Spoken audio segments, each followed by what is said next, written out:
भुना पनीर। मनाली नामक गांव में एक बूढ़ा आदमी अपनी बीवी और लड़का आत्माराम के साथ में रहता था। जीवन राम एक ठेले पर आलू चिप्स बेचा करता था।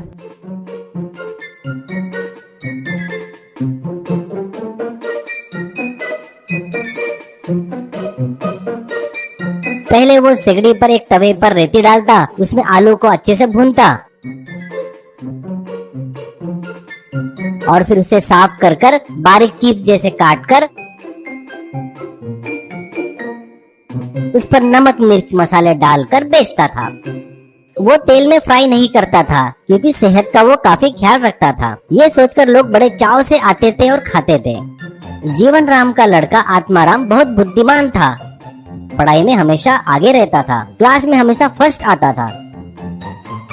जीवन राम उसके लड़के की पढ़ाई के बारे में कभी भी चिंता नहीं करता था क्योंकि वो पढ़ाई पर भरोसा नहीं करता था। वो हमेशा अपने लड़के से कहता था, बेटा इतना पढ़ते हो, पढ़ाई करके क्या करोगे बेटा? पढ़ाई छोड़कर आजा मेरे ठेले पर, अपना काम देख ले, मेरे बाद तुझे ही चिप्स बेचना है। पर वो नहीं मानता था और कहता था, आत्माराम नहीं पिताजी, पढ़ाई बहुत जरूरी है इंसान के लिए। मुझे पढ़ लिख कर IAS ऑफिसर बनना है। इसमें समाज में और गाँव में मेरा बहुत अच्छा नाम होगा और मुझे समाज की लोगों की सेवा करने का मौका भी मिलेगा। जीवन राम समाज सेवा कहते, समाज सेवा करेगा ये पागल कहीं का। एक दिन क्लास में लेक्चरर, माय डियर स्टूडेंट, यहाँ आप लोगों का आखिरी साल है। डिग्री होने के बाद आप लोग क्या करना चाहते हैं, एक एक करके बताओ। तभी सभी बच्चे एक एक करके बताने लगे वो आगे क्या करना चाहते हैं। तभी आत्माराम कहता है, सर पहले मैं बैंकिंग सर्विस एग्जाम लिखकर बैंक में जॉब करूंगा और बैंक में जॉब करते हुए सिविल सर्विस की तैयारी करूंगा। ऐसा कहता है lecturer. Very good my boy, तुम जो भी निर्णय लोगे बहुत सोच समझ कर लोगे, मुझे पता है। Wish you good luck my boy।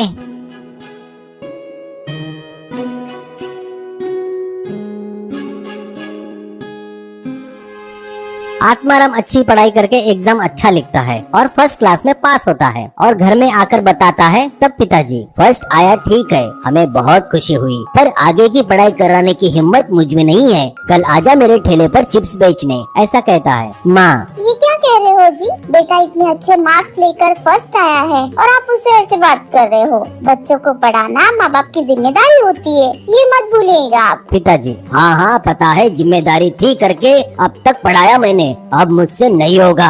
और खुद के पैरों पर खड़ा रहकर कमाने वाले की तकलीफें तुम लोग क्या जानो। सिर्फ पढ़ाई करने से कुछ नहीं होता, 4 पैसे कमा कर दिखाओ तब पता चलेगा।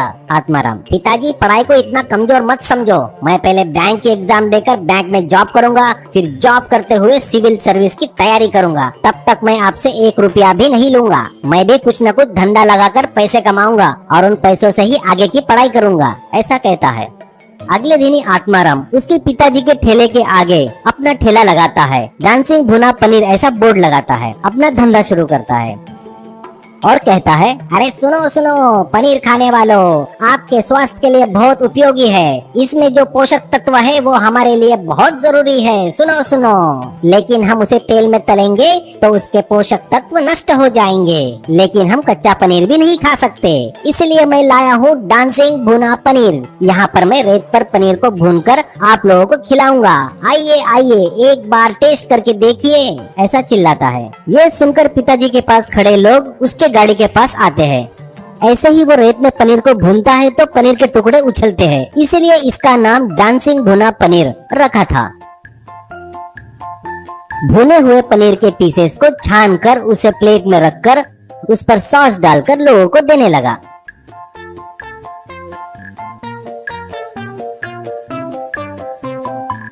ये खाकर उसके स्वाद पर लोग फिदा हो गए और कहने लगे, जीवन राम जी आपके आलू चिप्स से बहुत ज्यादा टेस्टी है ये पनीर, आपके लड़के ने तो माहौल कर दिया। तभी एक औरत, बेटा सच में पनीर का स्वाद तुम्हारे पिताजी के बनाए चिप्स से अच्छी है। ये बात सुनकर उसके पिताजी अचंभे में पड़ जाते हैं।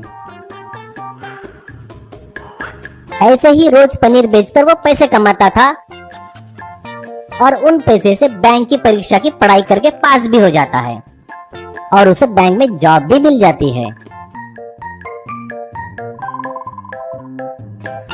अब वो बैंक में जॉब करते हुए सिविल्स की तैयारी करके परीक्षा लिखता है और पास होकर IAS ऑफिसर बनता है। अब वो कलेक्टर बनकर खुद के जिले में आता है और गांव वाले सभी जन आत्माराम का स्वागत करते हैं। ये देख पिताजी आत्माराम से माफी मांगता है। तभी आत्माराम अपने गले का हार निकालकर अपने पिताजी के गले में डालकर अपना प्यार व्यक्त करता है।